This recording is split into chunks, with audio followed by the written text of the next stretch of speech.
Então esta ideia de livre-arbítrio, onde você viu isso? Onde você achou isso? Que o ser humano, ele escolhe ser salvo, ele escolhe aceitar Jesus? Onde você achou isso? Isso é heresia, meu. Na Bíblia não tem base para você dizer que o ser humano tem algo bom nele, algo de valor nele, que o habilite a Cristo vir morrer numa cruz porque te viu especial, entendeu? Então esta pregação que declara que Jesus veio porque você tem um grande valor, porque você é um ser especial, porque você chamou a atenção de Deus, isso é uma heresia, isso é um antropocentrismo, isso é antibíblico. Então é preciso, eu quero explicar isso aqui, sobre esse tema nosso, imagem e semelhança e graça e salvação. Porque veja bem, a Bíblia nos mostra diferente. A Bíblia nos ensina que o homem extraviou. Por um só entrou o pecado no mundo, por Adão, e todos pecaram.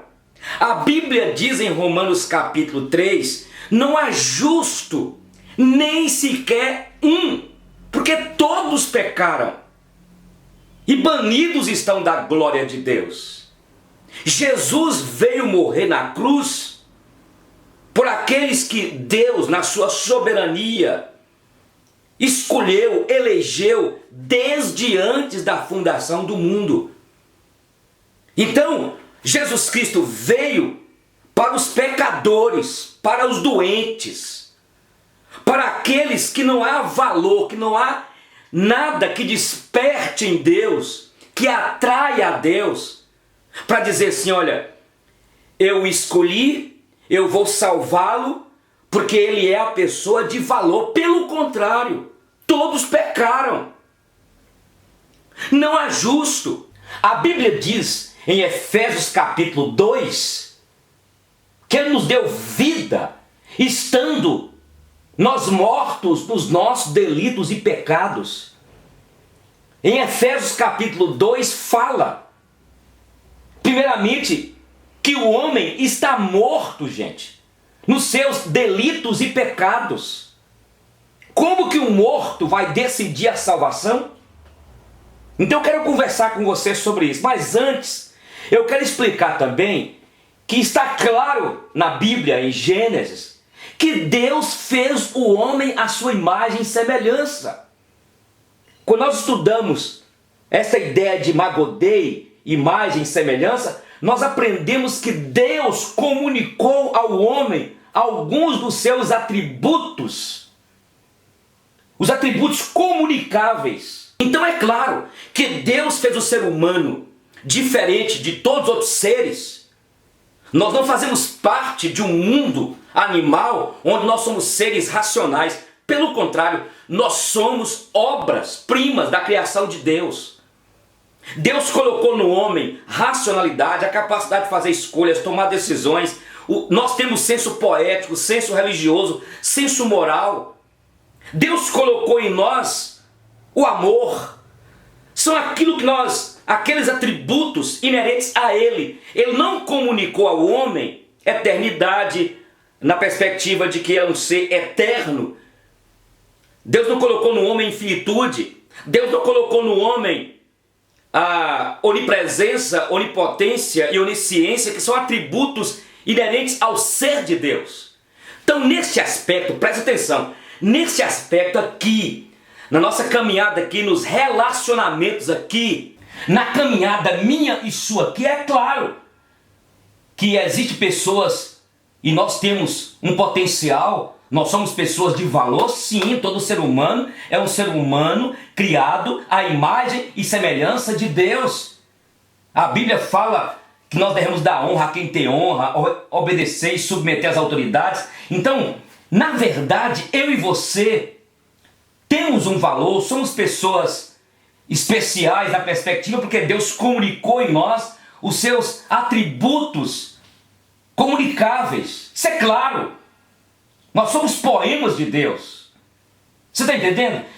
Se você falar assim, o ser humano, você não tem nada, você não presta, na perspectiva dos relacionamentos aqui, na perspectiva teológica, de que Deus nos fez a imagem e semelhança dele, nós somos, sim, como ser humano, um ser especial, um ser de valor.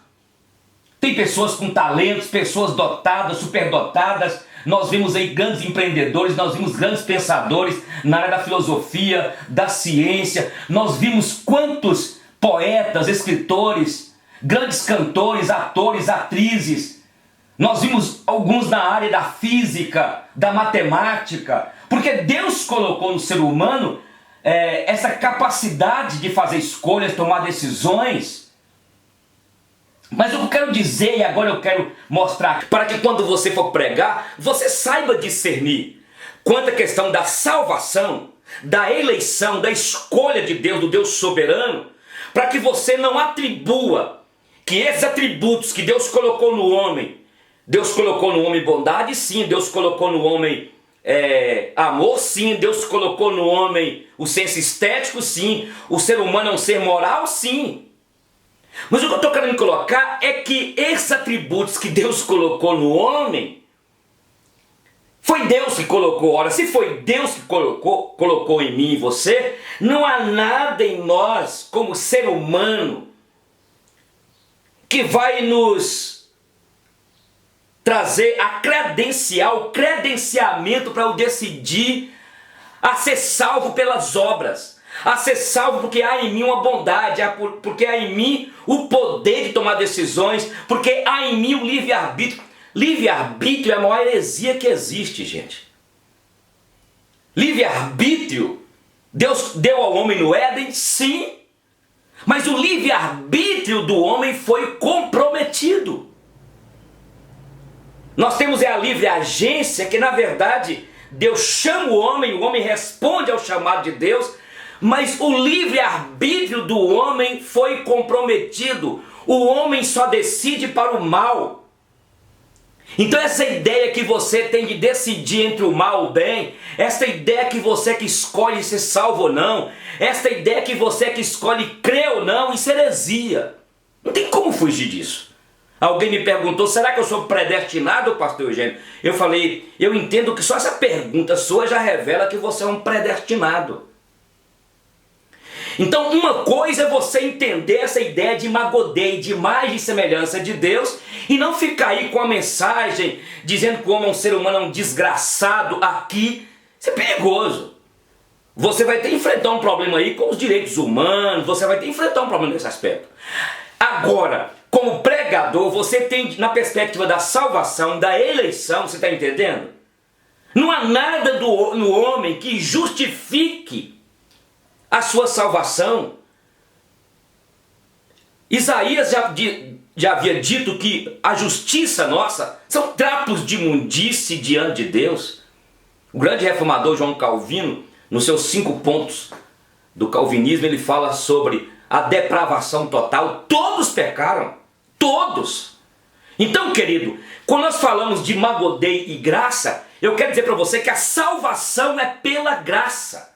Aí eu quero voltar novamente para Efésios capítulo 2, quando a Bíblia diz que nós estávamos mortos. Os homens que ainda não experimentaram o novo nascimento estão mortos nos seus delitos e pecados. Como que um morto vai ver? Como que um morto vai sentir? Vai ouvir? Vai tomar decisões? Não tem sensibilidade. O homem está morto. O dia, lá em Salinas, em 23 de fevereiro de 1981, o Espírito Santo, aquele que me convenceu e te convenceu do pecado, da justiça e do juízo, foi ele que operou em mim. Foi ele que usou aquele versículo lá quando o irmão pegou Eclesiastes 12, lembra-te do teu Criador nos dias da tua mocidade. O Espírito Santo pegou essa palavra e vivificou-me. Então, se Deus não tocar no homem, se o Espírito Santo não tocar no homem, ele vai continuar morto. Morto não decide. Essa ideia de que eu decido a salvação, isso é antibíblico. O homem não tem nada em si para se justificar. O homem está morto nos delitos e pecados. Ele nos deu vida, morto. Segunda coisa, a Bíblia fala que os homens vivem servindo a desobediência. A Bíblia diz aqui em Efésios, era por natureza, nós éramos por natureza filhos da desobediência. Isso mesmo, filhos da desobediência, rebeldes. É o que as pessoas vivem aí. Por isso que a Bíblia diz em 1 Coríntios capítulo 2 lá, o homem natural não compreende as coisas do Espírito de Deus, porque eles são loucura. Se o homem não for vivificado pelo Espírito Santo de Deus, ele nunca vai ter a mente de Cristo. Você que está aí, irmã, que o seu marido é contra as práticas da igreja, contra dízimo, contra oferta, contra você ir para a igreja, é claro, ele está morto. Você está convivendo com o filho, com a filha, com o marido, com a esposa, morta. É um morto ambulante, espiritualmente falando. Ele vive aí na desobediência, não entende as coisas de Deus. Uma outra coisa, a Bíblia fala que o homem está cego. A Bíblia fala em 2 Coríntios capítulo 4, versículo 4, que o Deus deste século cegou o entendimento dos homens, para que não lhe resplandeça a luz do Evangelho. O homem está cego, ele não consegue ver, ele não consegue compreender as coisas do Espírito de Deus. Ele pode até crer em Deus, essa fé natural, essa fé religiosa, ele pode até crer em Deus, mas crer em Deus, os demônios também creem, mas não obedecem. Por isso que eu expliquei esses dias sobre graça e religião. Enquanto a graça é Deus vindo ao encontro do homem, na religião é o homem tentando encontrar com Deus, é o homem indo atrás de Deus pelos seus méritos, pelos seus esforços, pela sua dedicação, pela sua luta, pela sua as oblações, não faça isso, não prove aquilo outro, os mandamentos. Não! A Bíblia diz em Efésios capítulo 2, versículo 8, vós sois salvos pela graça, isso é dom de Deus, não vem do homem, do religioso que procura Deus, quer encontrar Deus, que crê em Deus, mas é obra da graça de Deus. Eu quero falar com você que está aí, para que você dê graças a Deus pelo privilégio de ter tido um encontro com Cristo, e isso foi graça, e esta graça, ela vem sobre nós, e jamais apartará de nós. Não há nenhuma condenação para aqueles que estão em Cristo Jesus. Dá para você entender isso? Uma outra coisa, além disso, a Bíblia diz aqui em Efésios que éramos por natureza desobedientes, filhos da ira. Há uma ira sobre toda a humanidade, a ira de Deus. Eu e você merecíamos o inferno, a condenação eterna. A humanidade está aí, é o que a Bíblia diz, cambaleando, são ovelhas sem pastor, mas é Deus soberano, e nós vivíamos debaixo dessa ira, desse julgamento. E outra coisa, o príncipe deste mundo, Satanás, o diabo, a Bíblia fala que, em 1 João capítulo 5, que este mundo jaz no maligno. É ele que cega, como eu lhes disse, é ele que, na verdade, existe neste mundo tenebroso, principado e potestade, manietando, iniciando a mente das pessoas, levando-as ao pecado, levando-as ao cativeiro.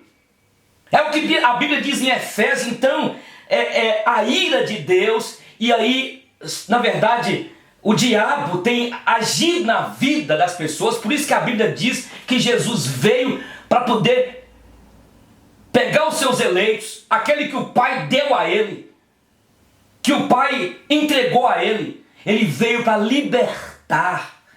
Então você tem que dar graças a Deus, meu irmão, porque Jesus te libertou. Colossenses capítulo 1, versículo 13 diz: Ele nos libertou do império das trevas e nos transferiu, nos trasladou para o reino do Filho do seu amor. Ele nos libertou, Ele me libertou da idolatria, da cegueira.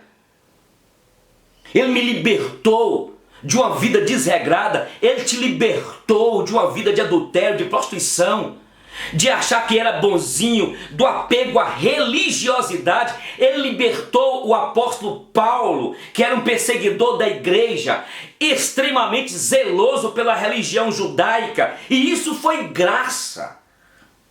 Aí eu quero começar a terminar e eu quis explicar para vocês então a ideia de Imagodei, de imagem e semelhança, que na verdade o ser humano é um ser especial, é um ser de valor, porque foi criado não pelo capeta, não foi criado por outra divindade, mas foi criado o ser humano por um Deus soberano, um Deus que é um ser pessoal, que tem os seus atributos. Mas o que eu estou lhes dizendo é que quando Deus colocou o homem no Éden, ele caiu, ele desobedeceu, ele pecou, ele quebrou a aliança, e todos pecaram, e não há nada no homem que o habilita a ser salvo, a chegar diante de Deus. E Jesus veio, volta a repetir, não porque o homem tem valor, não porque você é um ser especial, não porque Deus viu algo em você que atraiu ele. Não, foi graça, foi graça. Pelo contrário, o homem é pó, o homem é terra. Eu e você não somos nada na perspectiva de receber a salvação. É preciso explicar isso para as pessoas. Entende? Nesse aspecto, dentro da perspectiva aqui deste mundo emocional, que nós temos visto uma crítica muito grande aos coaches, às mensagens de autoajuda. Olha, gente, quanto à questão aqui, você vai ficar falando que a pessoa, se não presta, é desgraçado, você não vai conseguir? Ué, tem que falar com a pessoa, você é especial, você é uma pessoa de valor. Mas quanto à salvação, diante de Deus, você não tem nada. Porque inclusive o valor que você tem, aquilo que é especial em você, a sua inteligência, seu dom, seus talentos, sua energia desprendida para construir, para gerenciar, para poder ser um bom na matemática, para ser um excelente médico, um excelente jurista, isso tudo não é seu, foi Deus que te deu. Então toda a glória é dele. Então eu fico vendo alguns pastores aí batendo contra os coaches, batendo contra aí as mensagens de autoajuda. Olha, inclusive na Bíblia tem mensagem para poder direcionar o servo de Deus. Não te mandei eu ser forte, corajoso, não temas nem te espantes, eu estou contigo. Deus, tu nos formar de uma maneira assombrosamente maravilhosa, e a minha alma sabe muito bem. Então você vai ver, o que eu estou colocando aqui na perspectiva da soteriologia, a salvação é um dom de Deus. A salvação está dentro da escolha, da predestinação, da eleição de Deus, e acabou. Ponto final. Olha, se inscreva aqui no canal Cromos, dê um like aí, que Deus te abençoe. Falamos hoje sobre Imagodei e graça, salvação eterna. E outra coisa, hein? Depois nós vamos voltar a falar, uma vez salvos, sempre salvos. Quem é salvo, meu irmão, é salvo pela graça. E você pode até tentar desviar de Deus, desviar da presença do Senhor, mas a graça de Deus é irresistível. A perseverança daqueles que foram eleitos, salvos desde antes da fundação do mundo. Não briga comigo não, vai brigar com Deus. Na Bíblia fala sobre isso.